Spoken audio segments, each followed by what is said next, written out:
the World Cup. Month-long of excitement there. A lot of people excited about the USA team. So we'll see what happens. Had some exciting moments in this race, a little more exciting than Trevor Bayne would have liked. That's why we are under caution. He had just a little bit of contact with the 12. The 12 of Justin Allgaier got underneath the 99, cut that left rear tire on a little bit of contact, and that was the result. Yeah, the contact was much earlier. It was on the front straightaway the lap before with Allgaier. See, Stephen Wallace just barely go down. There you go. Good job. Good job. Good job. Good job, buddy. Trevor Bayne was none too happy with Justin Allgaier for the contact. Here's Justin Allgaier explaining his side of it on the radio. Make sure the 99 knows that, you know, I got to run and put it there and keep down because of the 32. Worry about it later, buddy. Worry about it later. Concentrating on moving forward, focus forward. You don't want to mess with that. I mean, right now you just want to get your driver, Chad Walter, the crew chief, trying to get his driver focused again on trying to win this race, and then he can worry about that. I would worry a little bit about that right front fender on the 12 car because he did make that contact, and he doesn't want to have a problem from it. Verizon Wireless customers, text CHAMPION to 43776 for exclusive Champion Chats, content from our NASCAR Now Roundtable experts. The Verizon car of Justin Allgaier's looked pretty good tonight. Of course, he started from the pole. He's led a race high 58 laps. And tell you what, there have been a lot of drivers having good runs here tonight. The 88 of Coleman Presley had a spin early, avoided major contact in that. Maybe he wrinkled it up just a hair, and boom, here he is again. Hey, doing a great job up in the 11th spot. So nice to see this young man rebound from that. Could have been devastating to him, but he's come back, and they've done the right things of getting him back on the lead lap. Pace car is off, ready for the restart. There's Keselowski on the inside, getting a little help from his teammate Allgaier, and Brendan Gaughan on the outside. Boy, those Dodgers are long-legged on these restarts. Ooh, man, they've got some steam under the hood. Oh, there goes Brendan. He might be a little higher than he wanted to be right there. I was going to say he has been working the outside, but I don't know if he was working it or riding it right there. I know. See Carl get shuffled up the outside. Contact now with Stephen Wallace, and it looked like Coleman. Brad Coleman on the right front and the left rear of Stephen Wallace. Back up toward the front. Keselowski in the lead, and Allgaier second.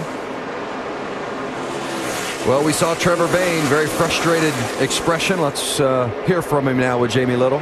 Back at the medical center, he's been checked and released, and Justin Allgaier wanted you to know that he had a good run going. What do you think he should have done? Well, I just think the retail probably shows it. You know, I mean, you guys can check it out. It just stinks for our team. I mean, this has been the story of our lives the last few weeks. We got strong race cars, running second, get a little bit of a messed up restart, end up fourth, and then those guys bobbled up on the top of turn 3 and 4, and we got under them, and then Justin decided he wanted to go for another position. You know, I just think it's too early for that kind of race, and Justin's a great kid, a great race car driver, but that wasn't the smartest move I've ever seen, and it stinks for us because they're still out there racing, and we're in here in the pits. You know, I hate it for our sponsors out, Pet Care and Toyota and everybody, but we're going to get them. We're going to have a strong run here before long. We just got to keep these cars together. You know, it stinks watching them go down the drain every week. And he sure did have a fast race car top 3 all weekend, Vince. Well, Carl Edwards going on the inside on a 3-wide move with Reed Sorensen and Brendan Gaughan. Edwards has been strong tonight as well. He moves up to 3rd. Yeah, that was a power move right there. Reed Sorensen was struggling trying to get by Brendan Gaughan, and Carl hasn't cleared him yet. Looks like Brendan Gaughan's going to try to pass Carl. Brendan really gets a run once he's able to get back to the throttle. He's running a little further around the racetrack, but really making it work. You see Carl finally takes the spot away. It's been a good run for Gaughan, though. He's the only one in the top 6 that's still seeking that first nationwide series win. Maybe it comes tonight at a place where we've had 6 different winners in the last 6 races here. Let's hear the radio from the 62 car, Brendan Gaughan. Making it work a little bit, Bevo. Where you at? How you running? I'm 9. I took 4 tires right there. Get up here and let's play, brother. All right, man. You good. That's the happiest I've been all friggin' year right there. That's what's happening right now with the two Rusty Wallace cars. I mentioned at the top of the show that Rusty had taken his teams out to Pikes Peak to test this week, and it wasn't just the setup that's made a difference. Brad Parrott told me a moment ago that in Brendan Gaughan and Stephen Wallace, he is seeing a total new chemistry. He said Rusty did a lot for the entire team chemistry, making these guys believe that it was just bad luck. If they put their nose down and worked hard, that the results would come, and it would all start here tonight at Nashville. I think he's made believers, these guys, who got both cars running in the top 8.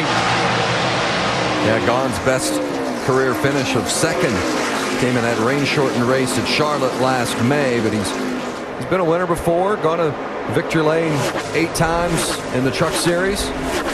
Still seeking that first Nationwide Series win, but there's no doubt about it that he's had a great car here tonight, and so is his teammate Stephen Wallace. Rusty got to be happy watching the results tonight. Yeah, Rusty spends a lot of money on these teams. And if you look at these cars in the garage area, there's not a nicer set of race cars that on the racetrack than these two, and it's showing tonight. They deserve good results, and they're getting one tonight. Yeah, and you know what's so great? How many owners are out there? How many teams have an owner that can go get in the cars and pump the guys up to and get them to running better all in one? And so this great that Rusty takes that time and makes that effort. It's how much it means to him. Sorensen pressuring Gaughan. That's for 4th spot. Reed Sorensen led 15 laps earlier tonight. DJ, you thought he was going to be one to, and still may be before the night's out, to beat tonight. Yeah, we still have a little over 80 laps to go, and he may get there, but he's just not showing right now that he has the car here tonight. And these are a little different conditions than what we had here the first time, so maybe they need to make one more adjustment. But they're going to have to make some adjustments. They're going to catch these two Dodges up front.